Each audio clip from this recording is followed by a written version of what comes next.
Welcome to the InnovaBuzz podcast, where we share all kinds of tips, advice, and interview guests on all things innovation and leadership in modern marketing. Each episode is a conversation with inspiring people who make wonderful contributions to our knowledge in these areas and spark curiosity and ideas to pursue. Join me, Jürgen Strauss from InnovaBuzz, and let's get into today's masterclass on this InnovaBuzz podcast.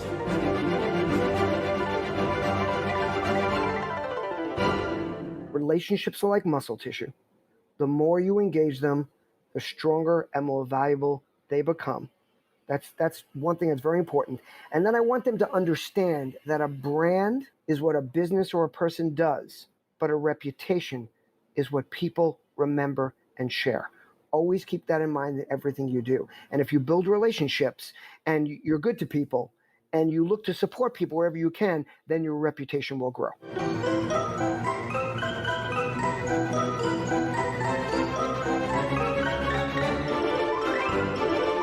Hi there, Innovator. It's great to be back with another episode. I hope you've had an awesome week so far.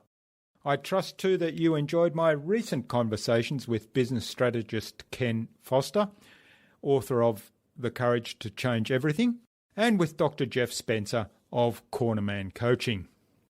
I'm really excited to have on the InnovaBuzz podcast as my guest today, Ted Rubin. Ted is a digital marketer and brand strategist who first coined the term return on relationship, otherwise known as #RonR, which you can find if you do a search in the social media. He's also the Chief Marketing Officer of PhotoFi, a prolific author, and even more prolific social media personality. Ted believes in looking people in the eye, even in today's digital world, as clients and customers, and people for that matter, want a connection that adds value to their business. Looking someone in the eye conveys that you are paying attention and that you're in the moment, there, present with them. A quick promotional message from our sponsor, that's InnovaBuzz, where we help coaches and consultants build professional credibility, engage their target audience, and connect with their ideal client. That requires absolute clarity about who your ideal clients are and how you can help them. To help you get that clarity about your ideal client, take a look at our Marketing Master mini class, where in less than 30 minutes, you'll gain absolute clarity on your ideal client and how you can communicate with them to build and strengthen an engaging, enduring relationship. Access the Marketing Master mini class at innovabuzz.co/Marketing Master. It's completely free and accessible without even giving away your email. In our discussion today, Ted talked to me about why communities are more powerful than just relationships. He explained how to build emotional connections on social media and how to really listen to people and look them in the eye on social media. And he also explained why he posts photos of his socks. Without further ado, then, let's fly into the hive and get the buzz from Ted Rubin.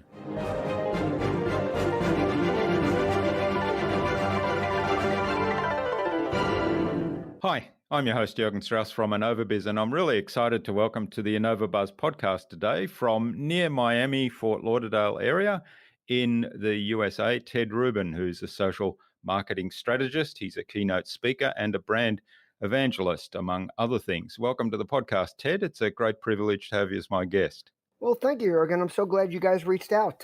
Nice to be talking to somebody on the other side of the world. Yeah, and Sandy Eveleth, who's closer to where you are, she introduced us. She was our guest on episode 244 of the InnovaBuzz podcast. She introduced us and suggested that we have a conversation. So big hello to Sandy.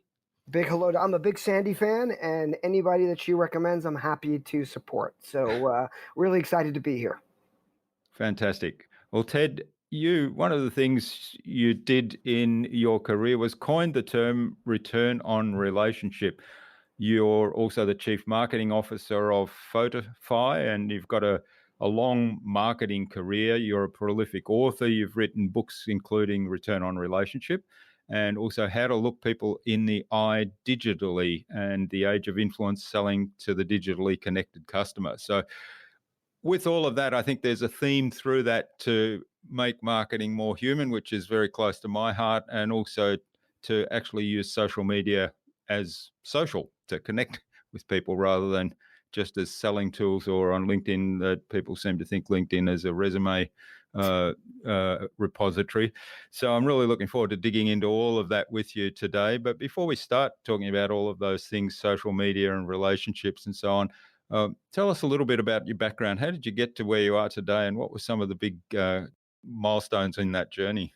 Well, I will say we don't want to go through it all. I'm 62 years old, and that could be a few hour podcast unto itself. I went to Cornell University. I was into investment banking and sales. Really, at heart, I've always been, kind of a salesperson.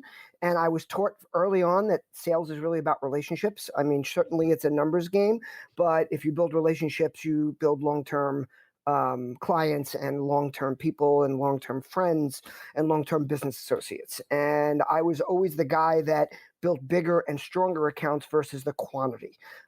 Just to fast forward a little bit, in the late 90s, I discovered the internet. I was fortunate to read an article when I was looking for a job, which was an interview of Seth Godin.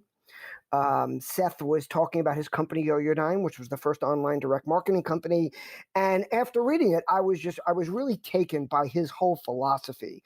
He had not coined the term permission marketing yet, but he was talking about these topics. Just like, I talked about relationships before I started talking about return on relationship. And at the end of the article, the interviewer asked Seth, he said, "Well, you have a very interesting company. Do you have any job openings?" And he said, "Well, I don't have any specific openings, but there's two kinds of people I'll always hire. I'll always hire smart people and people that know how to sell something that no one's ever sold before." And I just raised my hand. And at the time I was married, and my wife at the time laughed because she said, "Why are you applying for a job when there's no job?" And I wrote him a letter back when we actually typed and wrote letters. Yeah. And I said, "I can sell anything and I'm smart." And I went to work for Seth. So that was really the beginning of this stage of my life. I've had a lot of different stages. I had to remake myself a number of times. And even from then, I remade myself a few times. But I discovered the internet. I discovered online marketing. I was around when e-commerce was nothing more than a catalog online, when online media was just magazines basically being made into PDFs and put onto websites. So I really got a good view of this. But most importantly, I was in an office with Seth Godin.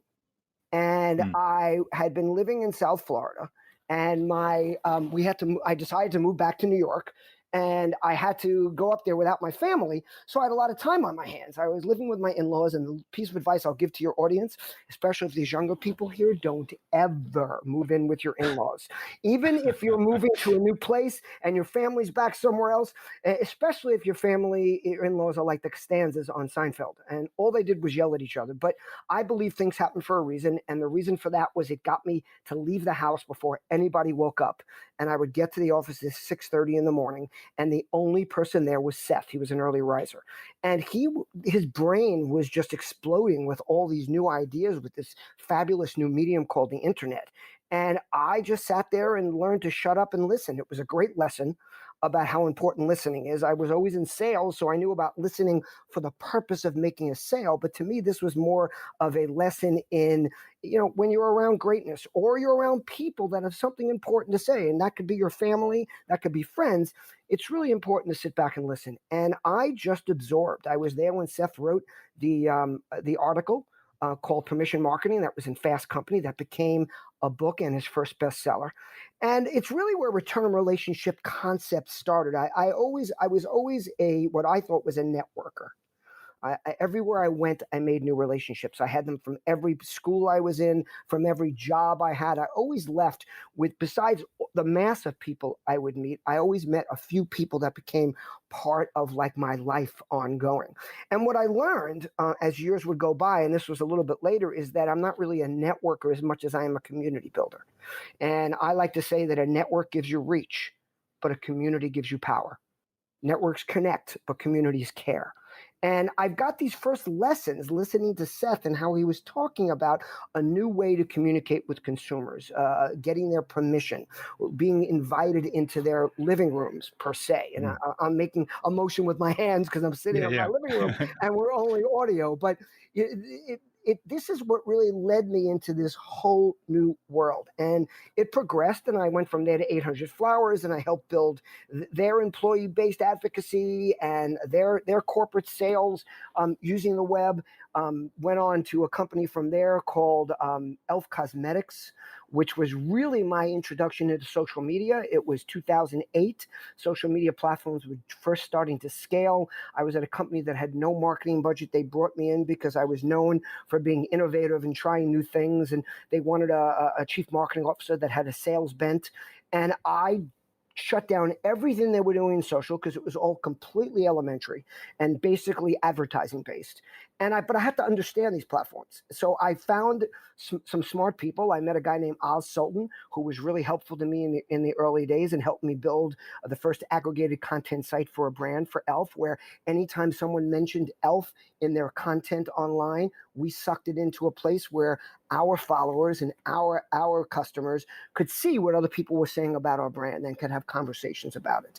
And it was a tremendous learning experience for me. We grew the brand from 5 million to 50 million in sales in a couple of years.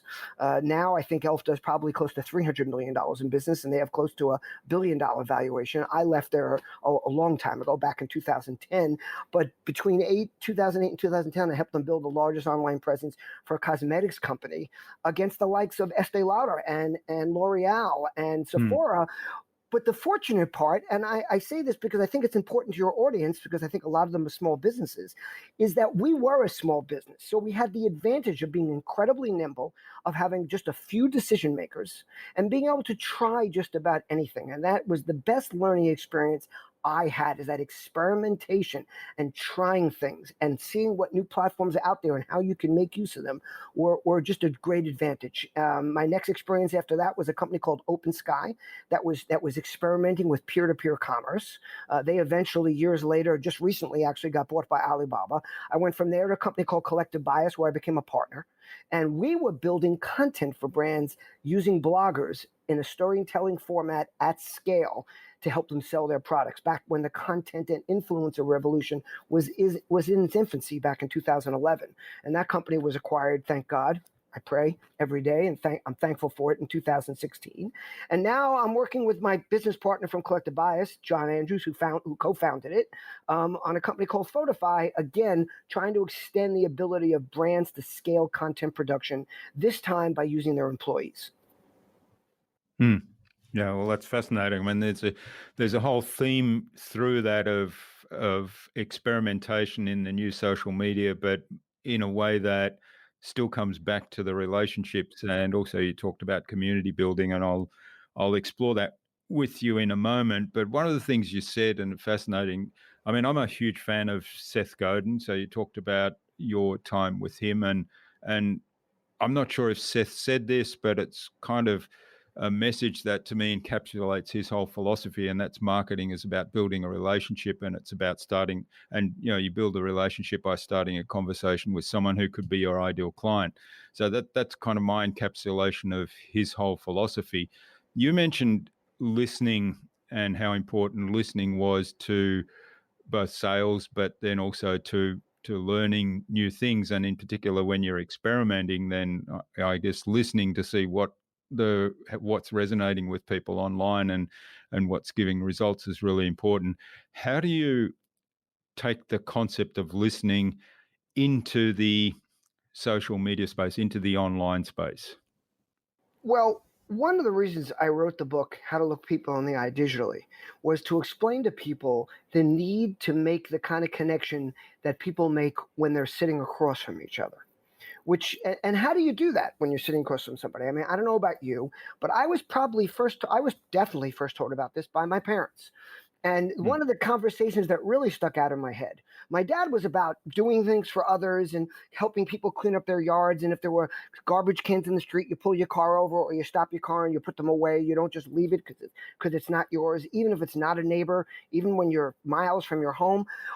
The conversation I remember with my mom is I was going on my first date and she said to me, she said, son, make sure you look at her when she's talking to you. Make sure you let her know that she's the most important thing in the room. Because if you're sitting there looking at everybody else walking in when the door opens and Mm. you're looking up and every other girl that's walking by, she's going to know that she's not important to you. And it's going to hurt your chances of having what I'm sure you're looking for, which is a second date. And this was back when I used to want second dates. Now I'm not so sure I even want first dates. uh, uh, uh, but it was a very, very important lesson. And what I realized when I got very involved with social media is that people thought clicking a button meant making a friend. They thought liking something meant you had a relationship. And what I like to do to express this to people, I speak internationally and I'm on a lot of stages, is I will jump off the stage and reach out to somebody in the audience and put out my hand to shake their hand, and they'll reach back and they'll shake my hand, and I'll say, "Are we friends now?" Mm. And if they don't answer right away, I say, "No, we're not." What that handshake was a door opener to a friendship. But in order to become friends, we now need to engage. We need to have conversations. We need to pay attention to what each other is doing.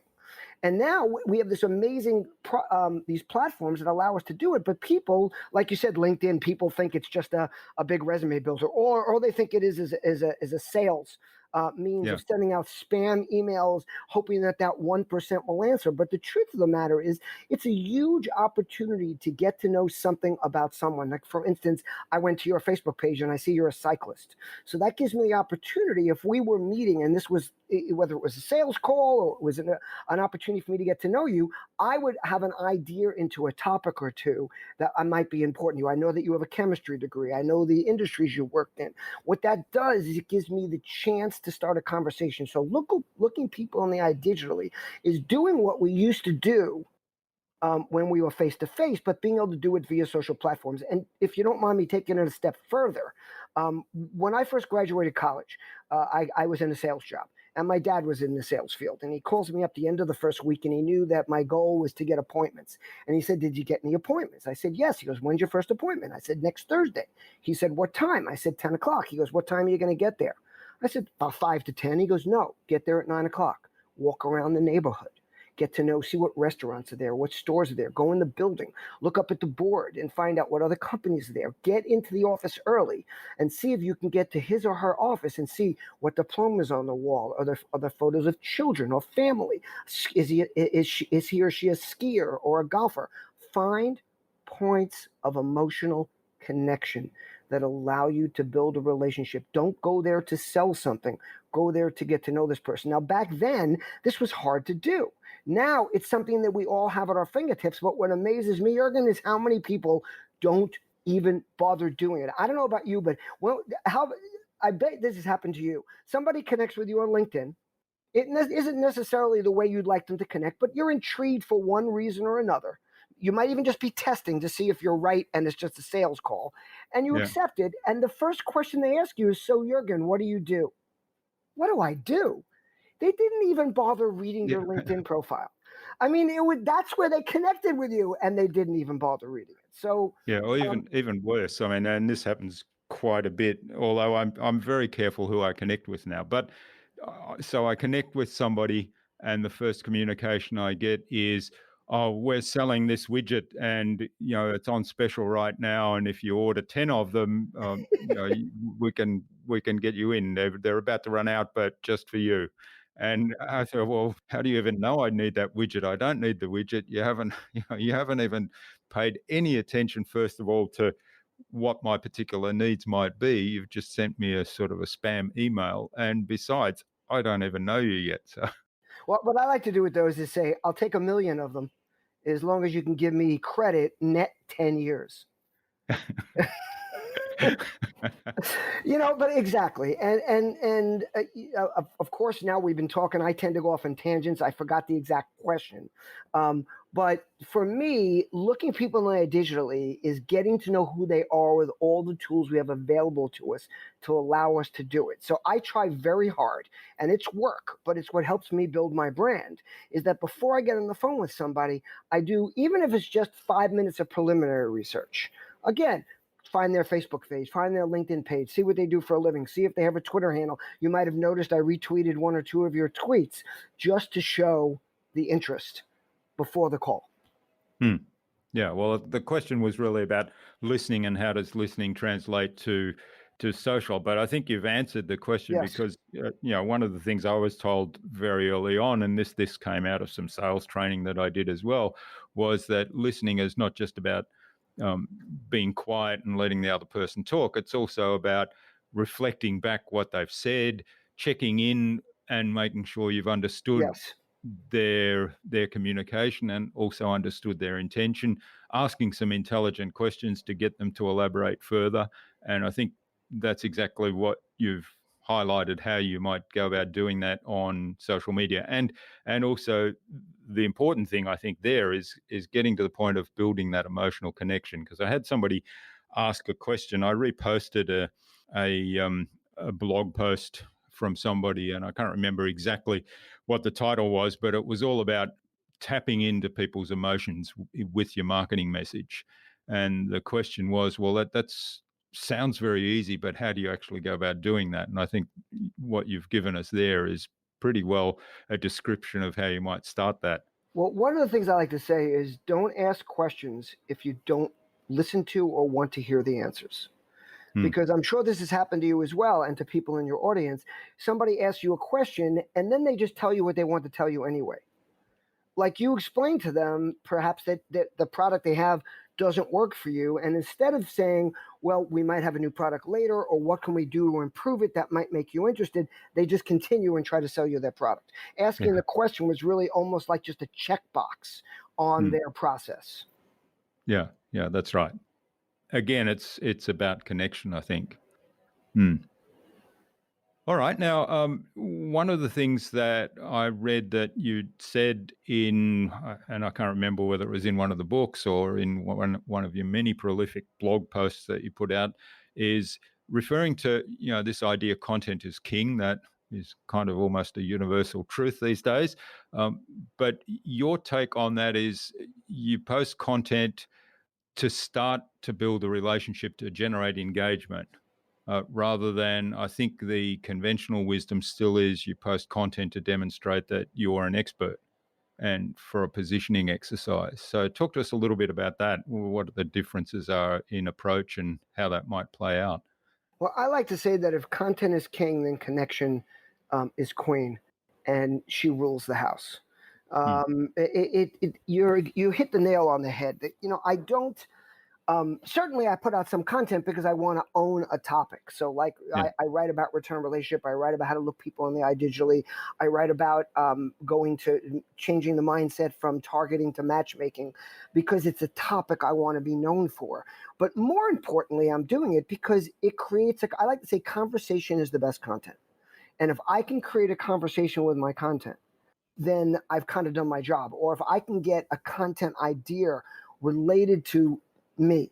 So a lot of people say to me sometimes, there's other people writing about return relationship and they're not crediting you. And I don't care. I really, really don't care. First of all, I am trying to share a topic that is very near and dear to me and important. Therefore, the more people talk about it and use it, the happier I am.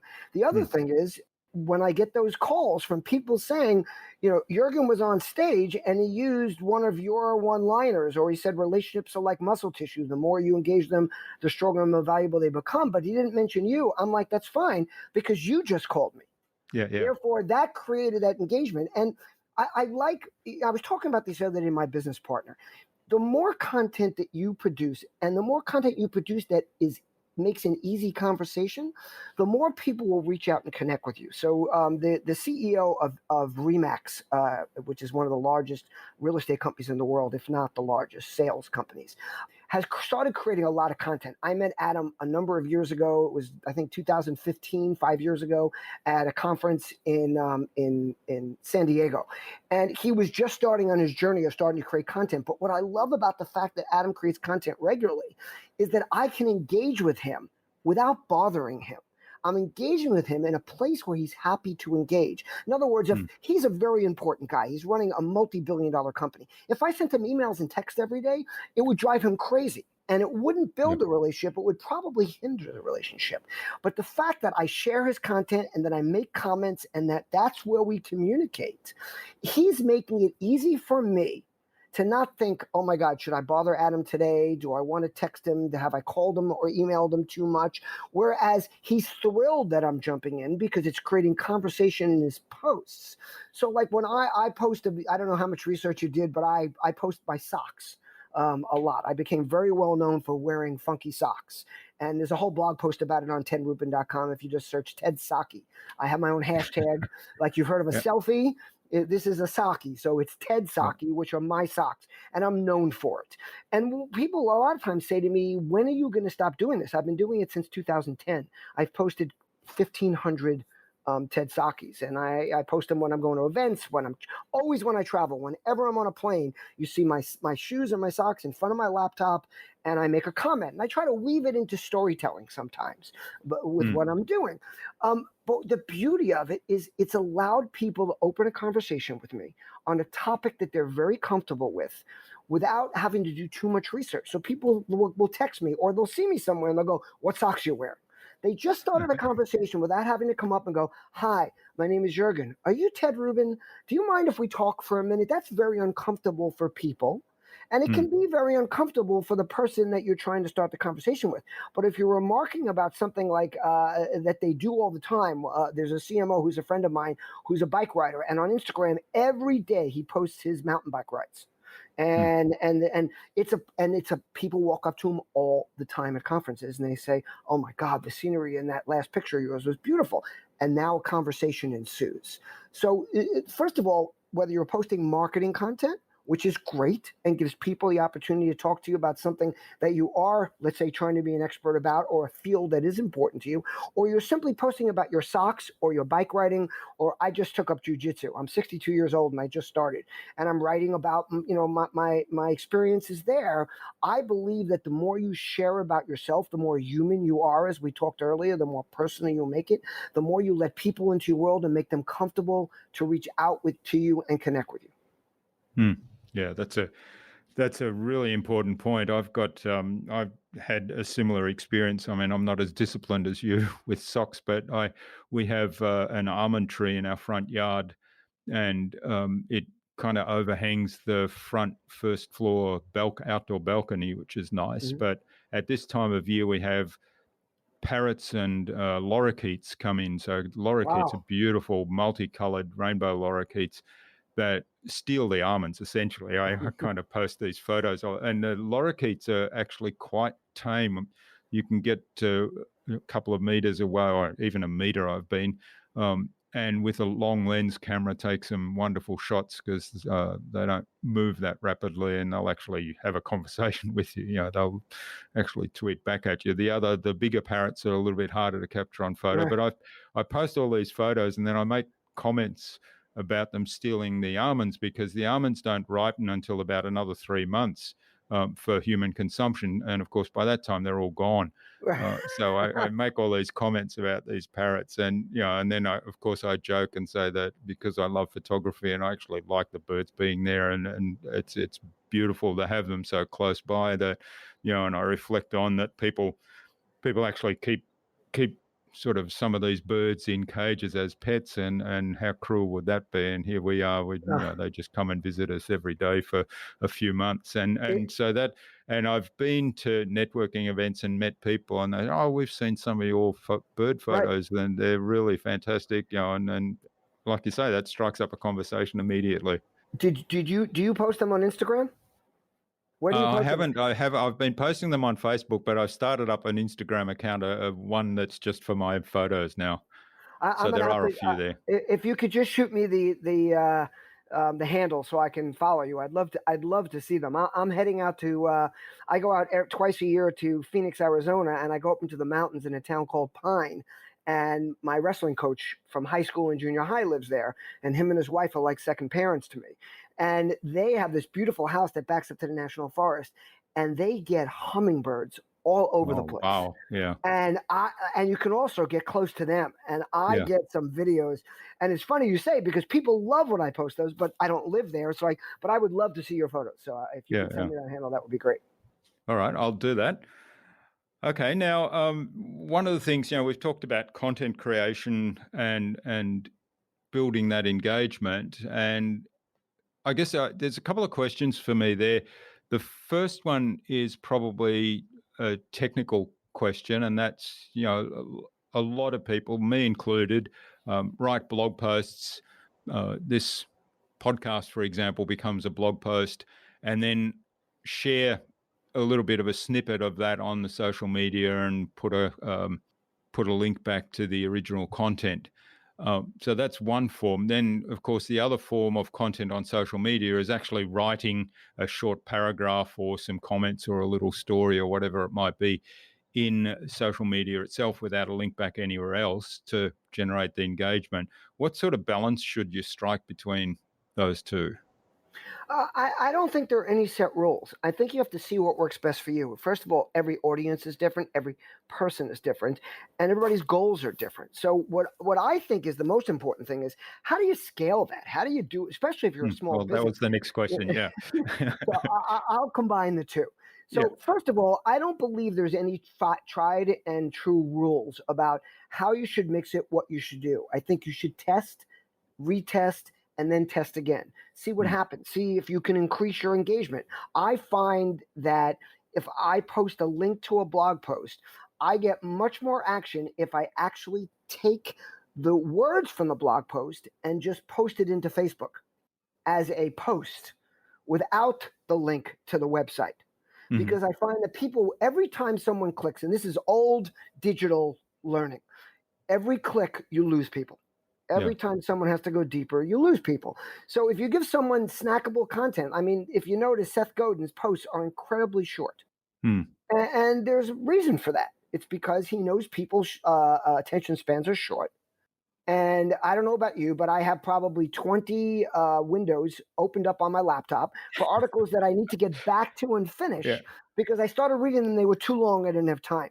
Whereas I never do that with a post of Seth's because it's quick, it's snackable, it's it's brilliant. He's very good at it. He puts across a very smart idea in a very short period of space. So here's a couple of the things I do. I write blog posts. This is interchangeable. Very often I will write something on Facebook that just came to my mind. It'll be a paragraph, and then I'll say, oh, wow, that would make a great blog post. And either I just take the paragraph and make it a blog post, or I extend on it in a blog because I feel there's more room there. It's static. It's something I want to save. I think everyone should have a blog because you own it. Unlike Facebook, that tomorrow you could lose access to all of your content. And then what I do with blog posts is I will post the post, like you said, put the link in, put a little blurb at the top, maybe just the title. I always post my blog post, but then I will go back and I will pull paragraphs that make sense unto themselves. And I tend to write this way. My writing tends to be each paragraph could be a standalone post. And it's a great way to think about it. And it doesn't happen all the time, but then I will take those paragraphs and I will put them into a post. And then I will test if I just do writing, does it do as well as if I put an image with it? So I have a whole library of images that I've had taken by a photographer named John D'Amato, who I think is the best at personal branding because it's not just static headshots. It's me speaking. It's me exercising. It's me with my niece and nephew. It's all different types of photos. And over time, I built up a big library. And you don't need someone professional to do this. Before I worked with John, I did most of these photos were just taken by friends of mine or me or something. And I tend to use my own photos because, again, I'm building me into people's heads. I'm building my face associated with the content. You've probably seen some of my posts where I take my one-liners and I put them into the photos as a thing itself, that it's right on the photo. But what I'll do is I'll break it down into paragraphs. I'll do them sometimes by themselves. I'll do them with photos to see which ones get more interaction, which get more engagement, which get more likes, which get more views. I also posted everything I post everywhere. I syndicate. So I posted at Instagram, I posted at Facebook, I posted at LinkedIn. I am very opposed to people that tell you what content should and shouldn't be posted on LinkedIn. And I have blog posts about that in tedrubin.com if you want to check it out. I'm the guy all the time on LinkedIn saying, don't tell me what I should post here and what I shouldn't. If you don't, here's the beauty of social media, is that social media is the ultimate in permission marketing. If you don't like what I post, don't follow me. Yeah. It's right. Very simple. That's it. Yeah. And if you see something posted that is clearly personal and it's in the LinkedIn feed and you don't like it, scroll by it and keep going. I believe, and I think we've been discussing this throughout, I believe in personalizing things. I think in today's day and age, people want to know who they're dealing with. They want to know what you believe in, what's important to you. It doesn't have to be aligned with what they believe. It's more about who that person is, how they spend their time. Now, you might not want to share everything. I'm very transparent.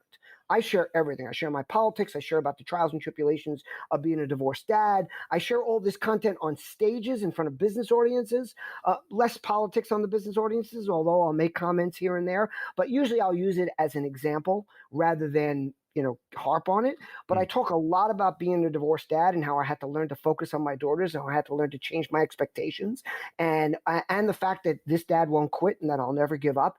And I can't tell you how many relationships it's built for me, how many senior executives in the C-suite have related to me and built relationships with me more about being a dedicated dad than about being a marketer. And it's made them really talk to me, talk about looking people in the eye digitally or talking personally. I'll be at an event, they'll pull me aside and say, I've been reading about your experiences. Can we sit down and have a cup of coffee? And I get more real attention. And then what does that do? Now, it didn't have to be about marketing or about sales. It led to a relationship. It means that person takes my calls. It means that person listens to me. So, I just think that those things are very important. Yeah. And the other thing that strikes me, because I think back to my days in the corporate world, and I wasn't in sales as such, but I did have a strong interaction in marketing roles and technical service roles with our sales team and did lots of sales training. And there was a lot of stuff there that focused on the relationship. And, there was always, in those days, golf was the networking activity, if you like. So, you go out and play golf with people. And I disliked playing golf. I was not very good at it, and I sort of just felt it wasn't something I enjoyed. I mean, that's just a personal thing. And I thought, well, I'm not going to go and play golf with somebody just for the sake of building a relationship, because to me that feels inauthentic. And a lot of people I know only played golf to network. So it wasn't that they were keen golfers. They only played golf to network and to meet people. And to me, that felt a little bit inauthentic. And it was, I always had mixed feelings about that. It was kind of the technical approach to, yes, you've got to build that emotional connection with people and build the relationships, but it was very transactional to me. Whereas what you're describing is very authentic and very personal. So you're basically the things that are dear to your heart you talk about, and the people that resonate with that and find that they've got something in common with you, they're the ones that you actually build a genuine connection with. Right. And just to jump back for a second, I want to give a few more tips about like if you repurpose content, you can create a lot more content than you might otherwise think you do. So if you write a blog post, turn it into 5 different Facebook posts. You can turn it into tweets. All my blog posts, I go through them and I write tweets out of them. And then I save every tweet I write that I think is smart. Now, I think I'm smart, so I have a lot of them. But I also pay attention. Like if no one pays attention to something I wrote, if I wrote relationships are like muscle tissue and nobody cared, I probably would let it fall off into the background. But what I do is I turn a lot of my blog posts into multiple tweets. Then I save those tweets I like them, because you save all your, I don't know if you use Twitter much, but you can save those and then you can reuse them again and again and again. Like, don't be afraid to repost content. Don't be afraid to use content again and again and again, as long as it's evergreen, meaning that it's good all the time. It's not based on a date or a time or a very particular topic. And you can keep using that content in different ways. So every piece of content you create, I turn tweets into blog posts. I turn blog posts into tweets. I turn them into Facebook posts. Like, I have more content than I know what to do with. Every time I go into my photos to look for something, I find 100 photos. I'm like, oh my God, I have to post that again. Like, this happens all the time. And you'll find if you start creating that content and saving it, like, I have all different files on my phone for all different types of photos, for different places, for different things, for different topics. Same thing for tweets. Then I always have content at my fingertips. So whenever I have a free moment, I can jump in and post something new that will hopefully spark conversation. Yeah, that's great advice. I'm a huge fan of repurposing, and I didn't actually know that you could save tweets in Twitter. We keep a collection in a document of all the tweets, and I do go back and go through that from time to time and think, oh, that's a good one to post today, and depending on the theme of the week that we might be working on. Well, I use the like function. So when you like something, it saves it in what's called a likes file on Twitter. Oh, okay. So instead of liking other people's tweets, which I will sometimes, but usually I'll just do that for a short period of time and then I'll get rid of it, like, a week later. I save all of my favorite content so that I can easily access it and use it again. Oh, there's a little tip. Yeah. Thanks for that. Okay, now one of the things you touched on earlier, and I was going to come back to, which I'll do now, is building a network versus building a community. Now, why is it much more important to focus on the community side? Well, like I said, and I'm going to repeat something I said earlier, a network gives you reach, but a community gives you power. And let's think about this from a perspective that everybody in your audience can understand. You live in a neighborhood. It's a community. Your kids go to a school. You know a lot of your neighbors. Just think about if somebody's walking down the street near your house and you get a call from your neighbor saying somebody's looking outside your house, or you go on a vacation and someone keeps an eye on your house, or you go out for the evening and you get a call from your neighbor saying, I think your son or daughter is having a party at your house. I didn't know that was happening. Again, communities support each other. Network is simply a series of nodes. And those nodes give you connection to other people. But a community is a group that works together, that shares information, that shares knowledge, that supports each other. So a good example of the way a community will function in social media is if you start a group on Facebook, or if you have a group of people you work with and you say, hey, everybody, when we post content, let's share each other's content.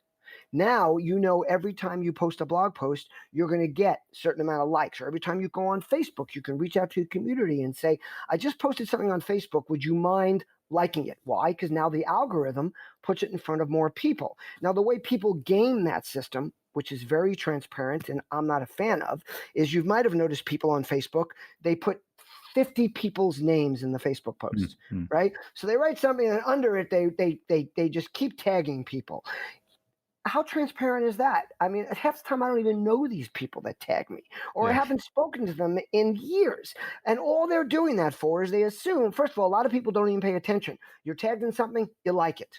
Or they think it'll bring their attention to something. I'm a big believer in build those relationships and then reach out to those people if you want them to do it. I don't do that a lot. I save favors. I save people supporting me. I try to create my support organically. I serendipitously every day share people's tweets, share people's Instagram posts, like their content, because people will notice that you've been going there often, and then you'll just try this once. Go to Instagram and just take a couple of days and like a lot of people's content. And I guarantee you'll see some of those people come back and like your content because it brings you top of mind. It's also a reciprocal kind of thing. So I like to do it in a way that people do it organically. But the other part is, again, there's nothing wrong with reaching out to people and saying, hey, I just posted something, or let's create a group and support each other and share each other's content. So I think that's what communities do, and I think that's why they're so important. And something I've always done is everywhere I've gone, I've built communities, and then what I do is I overlap my communities. Now might remember there was something called Google Plus. Do you remember Google Plus? Yes, yes. Do you remember the original concept of Google Plus? It was supposed to be a social network. And Mm, their concept was wonderful. The concept was you have different groups of people in different that's places. right. Why not set them up in circles?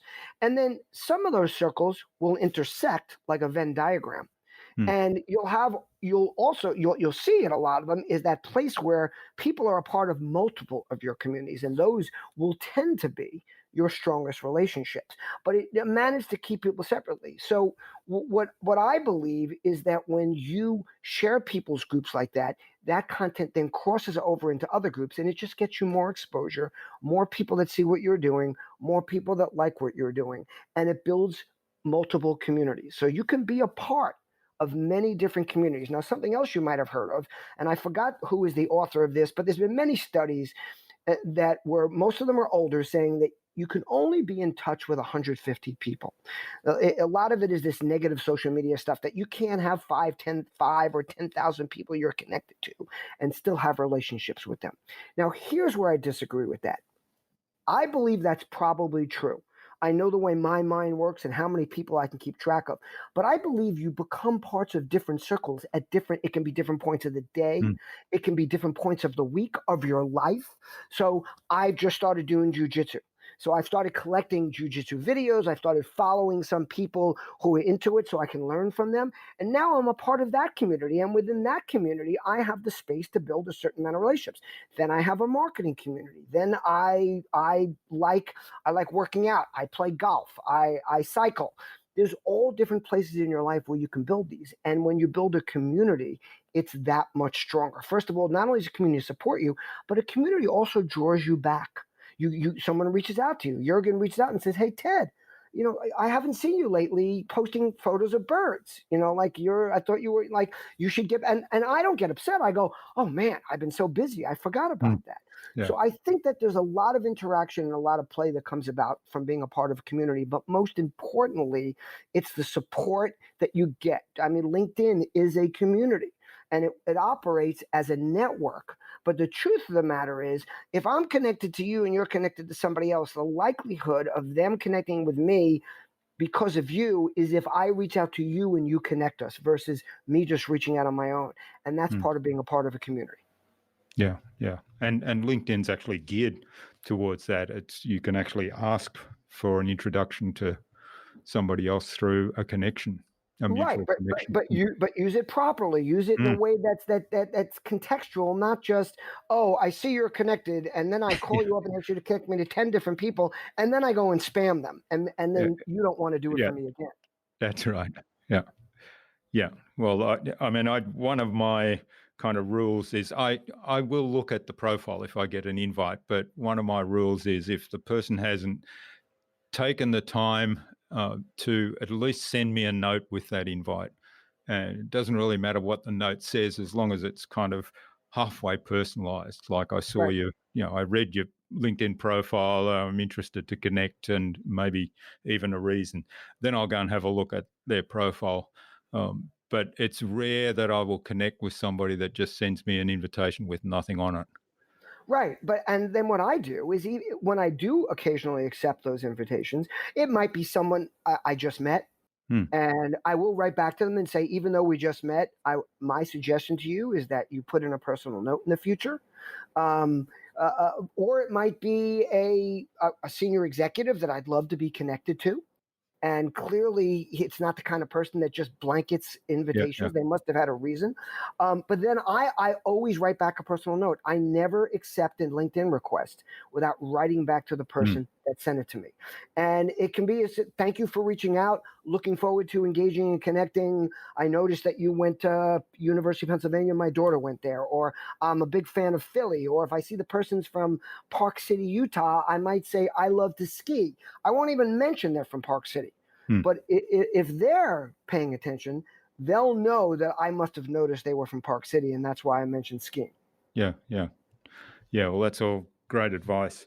So this is fascinating, Ted. I could go on for ages and talk more about social media, and we haven't even touched on things like autoresponders and bots, but I'm guessing that you're probably not a huge fan of those.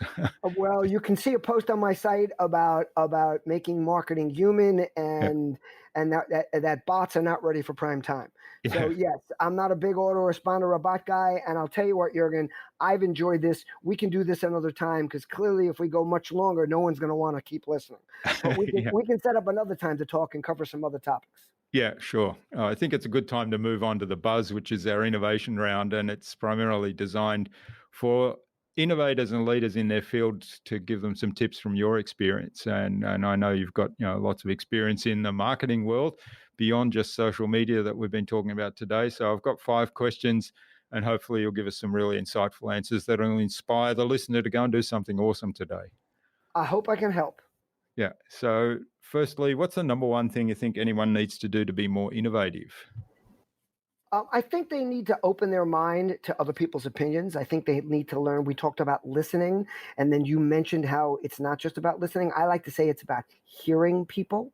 I don't know if they have this expression in Australia, but it's are you hearing me? Means are you really listening? So I think to be innovative, you really need to pay attention to what people are talking about and what they're saying.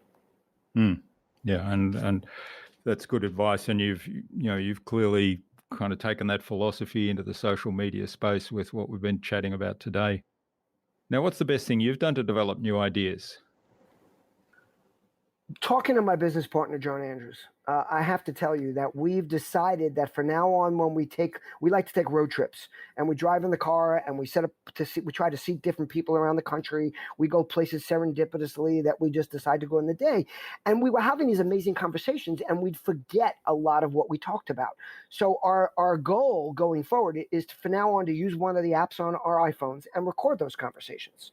And there's a gentleman that I work with who's someone I call one of the best technical marketers I know. His name is Joe Hage, and he runs a company called Medical Marcom, which is in the medical marketing field. And Joe now records every single conversation he has. And of course, he deletes a lot of it, but I think that's really important because when you have conversations with people, it's amazing. Like for me, I find the best way for me to innovate is to talk to somebody that gets me out of my skin, that gets me talking about new things, that new ideas pop up. And as you asked, what's the best for me? For me, what I found, what's the most consistent one that creates great ideas is talking to my business partner, John Andrews.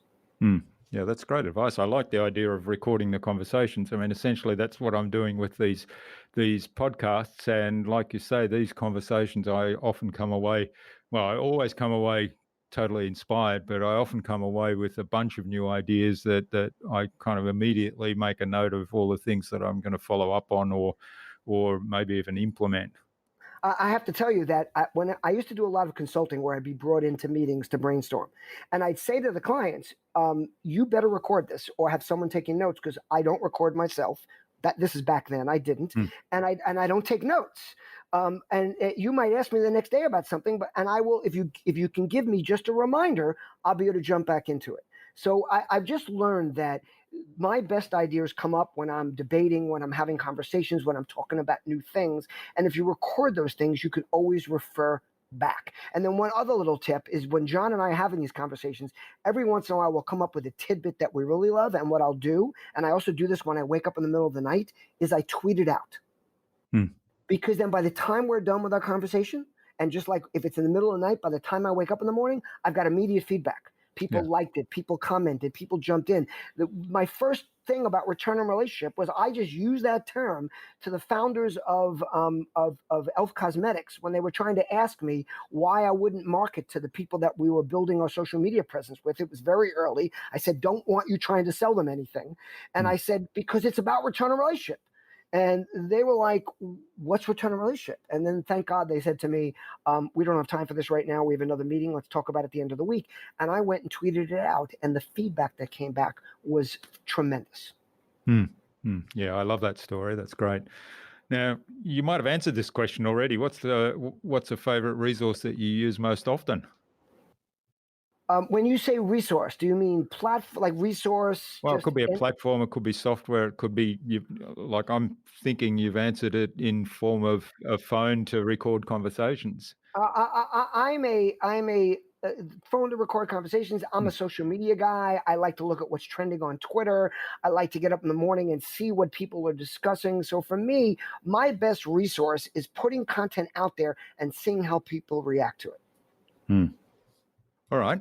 And what's the best way to keep a client on track? Ooh, that's a tough one. Maybe you guys could teach that to me. I find that's incredibly difficult. But what I find is one of the best ways to get clients on track is I get paid at the beginning of the month, not at the end. So you pay me, and now you want to get value out of me.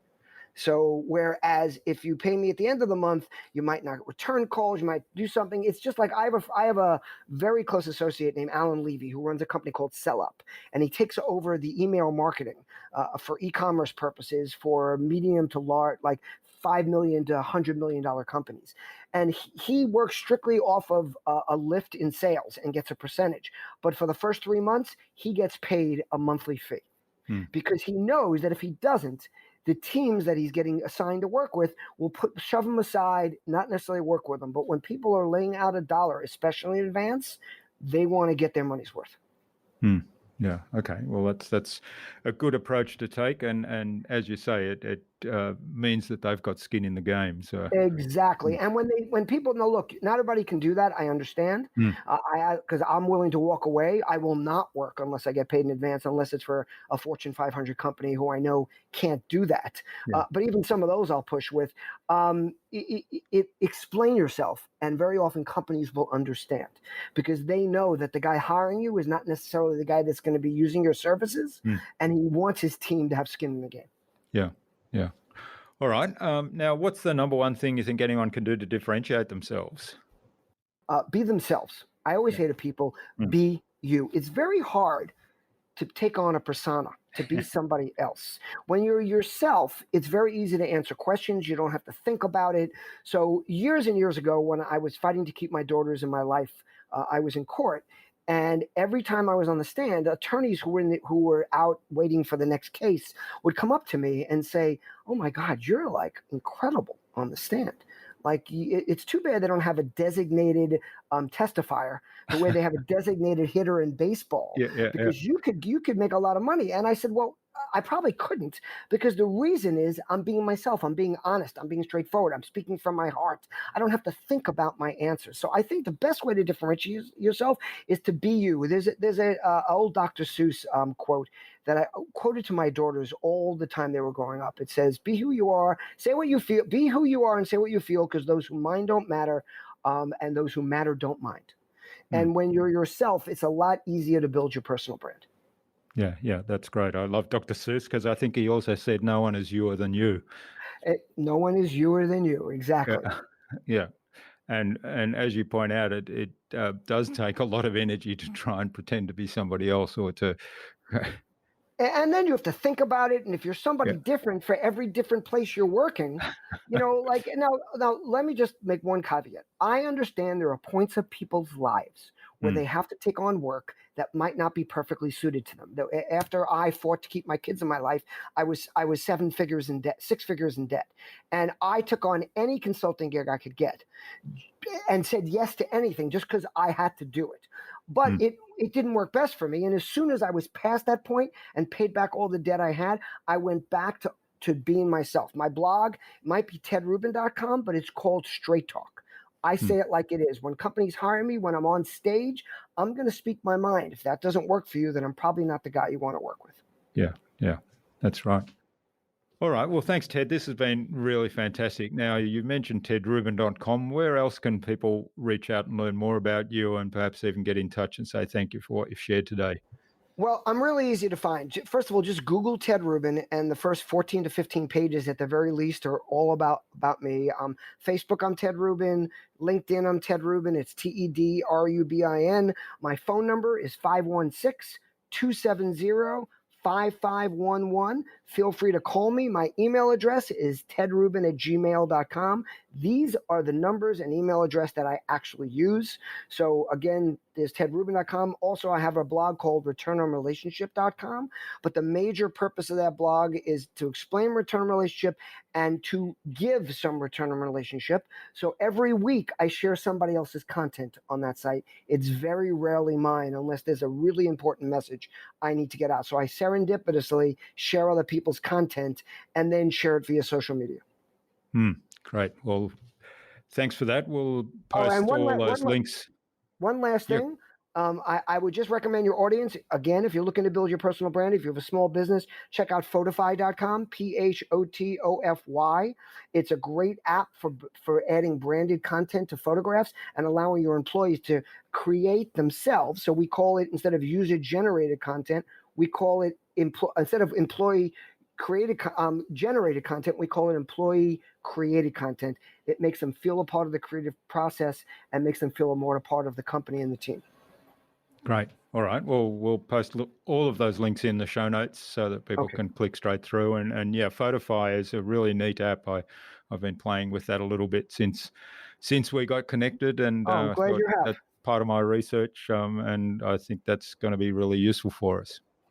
And by the way, it's a great point. If people watch, and you probably noticed, I very rarely talk about Photofy, but I use Photofy. So I'm leading by example. I'm showing people, and what happens is people go, hey, what's that Photofy all about? Or, wow, I see that on all your photos. It leads people to ask a question. I did the same thing at Collective Bias. I never spoke about Collective Bias. I just framed all my presentations or had a tag for Collective Bias, and then people would ask me about it instead of me selling it to them. I like to say that instead of selling myself, I prefer to get bought. Yeah. Yeah, that's great. I heard somebody else say that recently, but I can't remember who now. Yeah.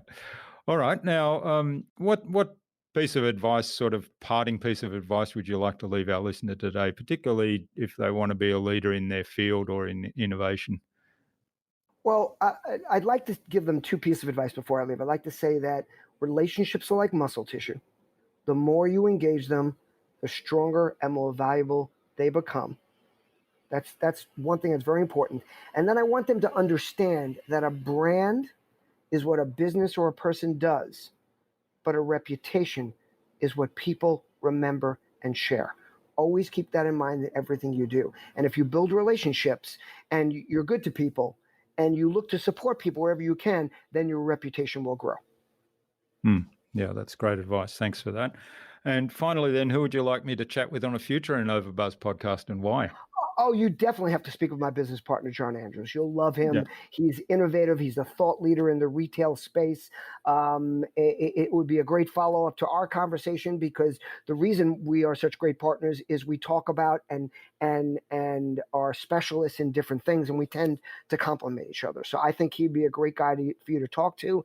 And another person I think you should talk to is a gentleman by the name of David Breyer. Brier, first name David.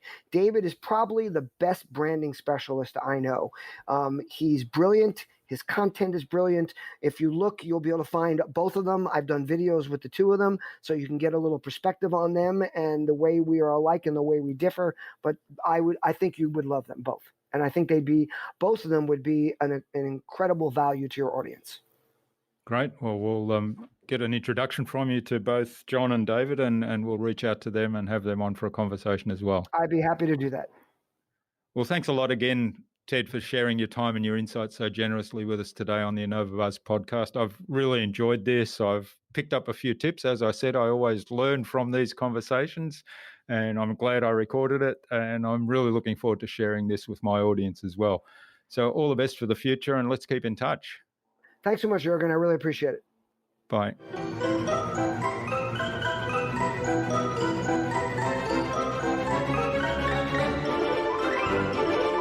I hope you enjoyed that insightful and informative conversation with Ted and took something away from his episode, something that you can take action on.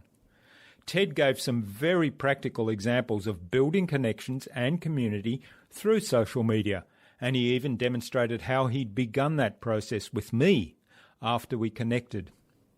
I'd love to know what you took away from Ted's episode. Leave a comment below the blog post, which you can find at innovabiz.co Ted Rubin. That is TEDRUBIN.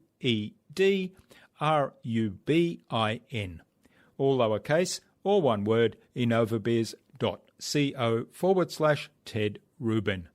You'll also find contact information for getting in touch with Ted there, as well as links to his website, his social media pages, and the other resources such as Photify that we spoke about in the conversation today.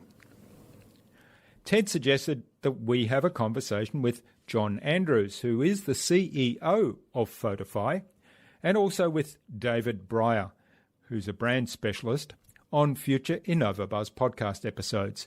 So John and David, keep an eye on your inboxes for an invitation from us to the InnovaBuzz podcast, courtesy of Ted Rubin. Remember to check out our Marketing Master mini class at innovabiz.co/Marketing Master. It's completely free and accessible without even giving away your email. But most importantly, it will enable you in less than 30 minutes to gain absolute clarity about who your ideal client is and how you can communicate with them to build and strengthen an engaging, enduring relationship. And if you'd like our help to go even deeper into marketing mastery, or our help with producing your very own podcast, even launching your very own podcast if you don't yet have one, then send me an email to jurgen@innovabiz.co and we can set up a quick call to have a short conversation and find out whether we're a good fit for one another. Tune in again to the next episodes of the InnovaBuzz podcast, where we've got even more fantastic guests lined up, including writing coach Amanda Turner and James Hayes of Developmental Edge. Stay connected with us by subscribing to the InnovaBuzz podcast at innovabuzz.com/subscribe. innovabuzz.com/subscribe. Make sure you never miss another episode. It would also mean a lot to me if you leave us a review, because what you think matters. I'd love to hear your thoughts, your ideas, your suggestions, or questions you have, so go ahead and share them in the comments below the blog post for this episode. Until next time, I'm Jurgen Strauss from InnovaBizz. Remember, be awesome and keep innovating.